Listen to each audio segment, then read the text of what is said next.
You just worked 40 hours at $15 an hour. Quick math says you earned $600. But when that direct deposit hits, $427. Where did $173 go? And why didn't anyone warn you about this before you already spent money you thought you had? Here's what nobody tells you, that missing money isn't a mistake. Understanding exactly where it went is the difference between feeling broke every month and actually building financial independence. Most people have this moment burned into their memory. You calculate all week. 40 hours times $15 equals $600. You're already planning how to spend it. Then payday arrives. You open your banking app expecting $600.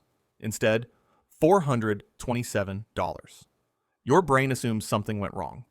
You recheck your hours, recount the days. Everything adds up. So what happened? Here's the reality.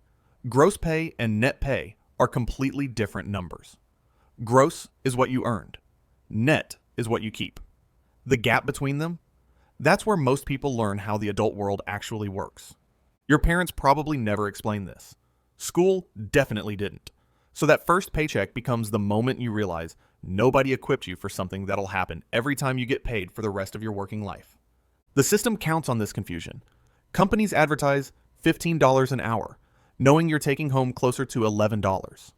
This knowledge gap keeps people making financial decisions based on money they don't actually have. Let's break down exactly where that $173 went. Once you understand this, you can plan your life around real numbers instead of imaginary ones. Federal income tax is probably the biggest chunk. The government takes a percentage to fund everything it does: roads, schools, military. But they don't take a flat percentage. The US uses a progressive tax system. The more you earn, the higher percentage you pay on additional dollars. For most first jobs, that's 10 to 12%. On $600, federal tax takes about $60 to $70. FICA taxes come next. Federal Insurance Contributions Act. Basically Social Security and Medicare. Everyone pays 7.65% no matter what. On $600, that's $46 gone automatically. You're probably thinking, Social Security? I'm 17. And you're right to question it. You're paying into a system you won't touch for decades. But here's the psychological trick. Once money disappears before you see it, you don't miss it the same way.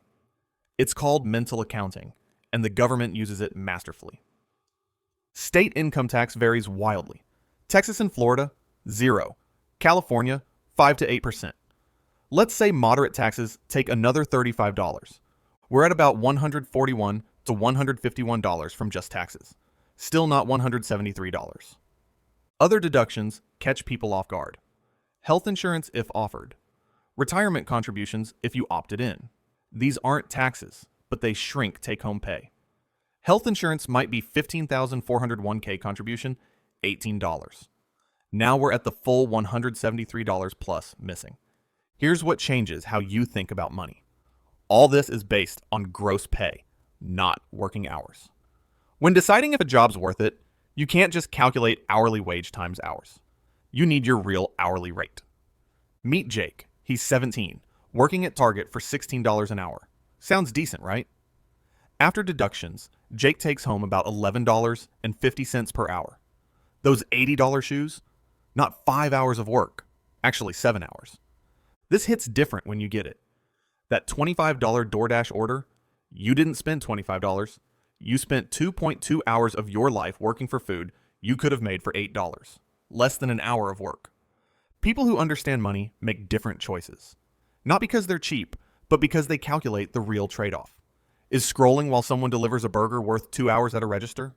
Sometimes yes, but knowing the exchange rate changes everything. Here's something else. Tax money isn't gone forever. If you overpaid, you get a refund when you file. For part-timers with no other income, you'll probably get money back. It's like forced savings you access once yearly, except you earn zero interest and it was your money to begin with. The real lesson: your first paycheck is a crash course in financial literacy they never taught you.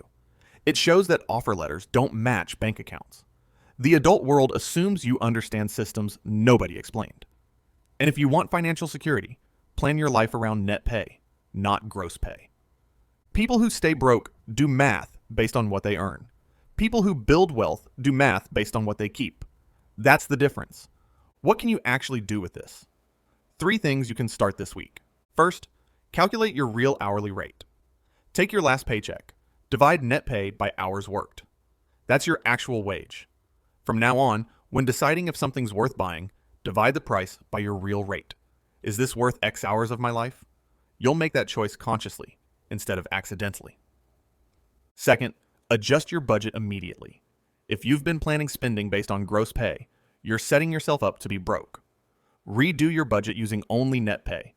This sounds basic, but 41% of people your age run out of money before their next paycheck. This miscalculation is why. Third, actually look at your pay stub. Every line item. Google what you don't understand. See if you're paying for benefits you didn't sign up for. Check if tax withholding is correct. 10 minutes could save you hundreds over the year. That first paycheck isn't a mistake or scam. It's reality hitting you with information nobody prepared you for. The difference between $600 and $427 is the difference between financial fantasy and financial planning. You're learning this at 16 or 17.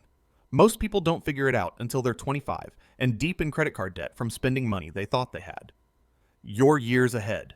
If this clicked, subscribe so you keep getting stuff that actually matters.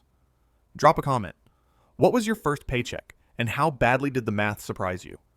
Your future self will thank you for understanding this now, instead of learning it the expensive way.